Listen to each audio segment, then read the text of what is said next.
নমস্কার বন্ধুরা, সব মেশানো গল্পে আপনাদের সবাইকে স্বাগত। আমি আজকে চলে এসেছি আমার বাগানের একটি ভিডিও নিয়ে। এর আগে আমি বলেছিলাম আমার বাগানের মানে পালং শাকের কথা আপনাদের সাথে শেয়ার করেছিলাম এবং অনেকেই প্রায় 500-র কাছাকাছি আমাকে সবাই দেখেছেন এবং অনেকে লাইক করেছেন। তা আজকে আমি আমাদের সেরকমই একটা ভিডিও আমি নিয়ে এসেছি আপনাদের সামনে, শিম গাছের ভিডিও। এই দেখুন বন্ধুরা, শিম গাছটি আমি 2 মাস আগে আমি বাজার থেকে বীজটা কিনে নিয়ে এসেছিলাম। এনে আমি গর্ত করে আমি নিজের হাতেই 4টা বীজ বেশ 1 হাত দূরে দূরে আমি বীজগুলোকে বসিয়েছিলাম। সেই বসানোর পরে গোবর সার, আর আমি বাগানে, আমার নিজের বাগানে আমি কোনো রাসায়নিক সার ব্যবহার করি না। আমি জৈব সার দিয়েই আমি বাগানকে তৈরি করি। বাগানে যা আমার গাছ সব কিন্তু জৈব সারের মধ্যেই হয়। আর এই জৈব সার আমার বাগানের গোবর সার, যেটাকে জৈব সার, গোবর সার, খোল এবং তরকারি খোসা পচিয়ে আমি আমার বাগানের সমস্ত গাছকে আমি গাছের মাটি খুঁড়ে এবং সেখানে আমি দিই। কিছুদিন পরপরই আমি ওগুলো দিই, তারপরে জল দেওয়া আছেই। সেই দেওয়ার ফলে আজকে দেখুন বন্ধুরা, আমার বাগানের শিম গাছগুলো, এই শিম গাছটা দেখুন এত বড়, আমি ওসব মাচাও করে দিয়েছিলাম। একটা বেড করে রাখি সবসময়, এখানে একটা বেড থাকে আমার। সেই বেডের মধ্যে আমি যেটাকে কিনা মাচা বলে আর কি, তা আমরা যেহেতু আমরা বাগান করি, আমরা এটাকে বেড হিসেবে আমরা বলি আর কি। তা সেই মধ্যে আমি 4টে গাছকে আমি বেশ বাউনির মতো করে দিয়েছিলাম। সেই বাউনির মতন করে দেওয়াতে আর বেশ ডগায় ডগায় এত শিম এসেছে, শিমের ফুল আর শিম, প্রচুর শিম। এবং এখন যা দেখছি আমি যে গাছটার মধ্যে দু রকমের শিমের বীজ ছিল। একটি সাদা, দেখুন আপনার বন্ধুরা সাদা দেখতে পাচ্ছেন, আর একটি এখানে হচ্ছে বেশ কালো কালো রঙের কালো কালো রঙের শিম হয়েছে। প্রচুর শিম হয়েছে, সবে এখন শুরু হয়েছে। এবং শিম আমি কয়েকবেলা খেয়েওছি, কিন্তু খুব ভালো, বেশ শিমের জাতটা খুব সুন্দর। আর গাছটা বেশ লতিয়ে লতিয়ে বেশ অনেক দূর আমি বেশ মাচাটা অনেক বড় করেছিলাম। সেই মাচাটা এখন বেয়ে প্রায় আমার অন্য গাছের কাছেও চলে যাচ্ছে, কিন্তু আমি সেই কোনো গাছে আমি উঠতে দেবো না।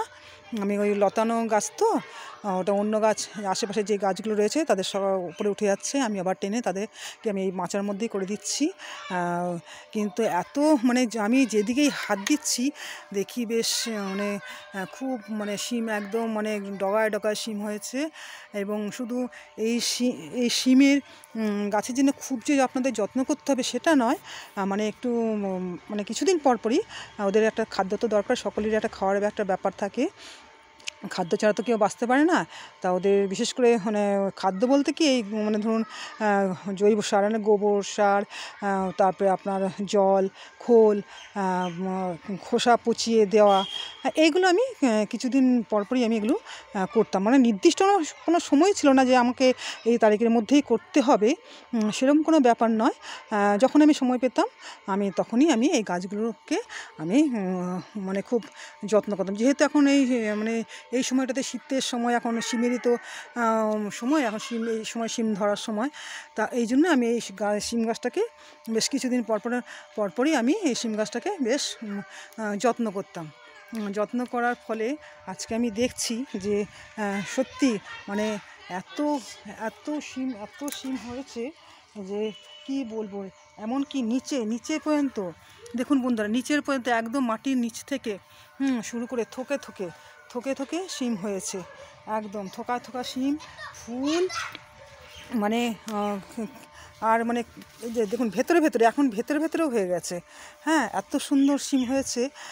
এখন এই শিম চলবে মোটামুটি, এখন ধরুন এই তো 2 মাস তো খাবো, 2 থেকে 3 মাস একদম অনায়াসে খেতে পারবো। শুধু আমি নিজে খাই না, এবং আমি আমার আশেপাশে যারা প্রতিবেশী আছে আমি তাদেরকে আমি দিয়ে আসি, কেন নিজের হাতে লাগানো বাগানের এত সুন্দর শিম আমি সবাইকে দিয়ে খেতেই ভালোবাসি।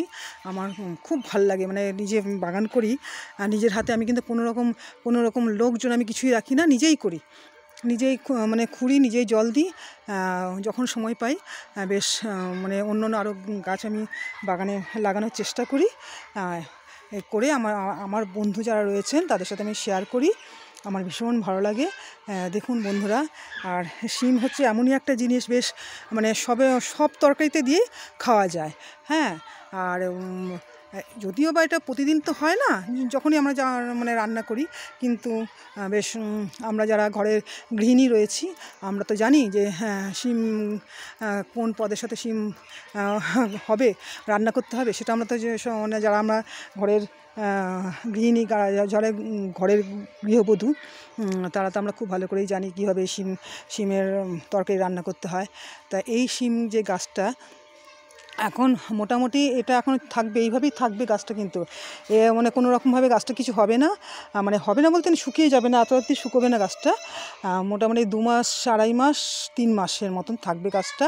তারপরে গাছটা আস্তে আস্তে মানে যে শিমগুলো রয়েছে না, শিমগুলো আস্তে আস্তে সব পেকে বীজ হয়ে যাবে।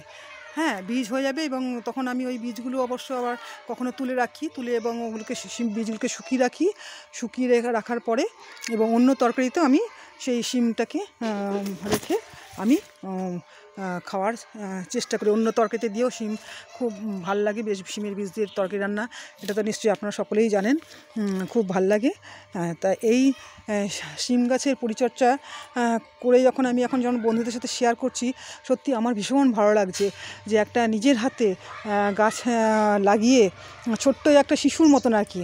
হ্যাঁ, সেই গাছটা যখন ছোটো ছিল, একদম সবে অঙ্কুর বেরোচ্ছে, তখন থেকে গাছটাকে একদম পালন করে বেশ প্রতিপালন করে যত্ন করে আমি আজকে মানে কখন কি দিতে হবে না দিতে হবে সেটা আমি নিজেই আমি এটা মানে দেখি যে কখন গাছটা জলের দরকার, কখন সারের দরকার, কখন ওকে বাউনি দেওয়ার জন্য একটা মানে বেড়ার মতন করে দিতে হবে আস্তে আস্তে। তারপরে যখন একটু বড় হবে তখন একটা মাচা করতে হবে।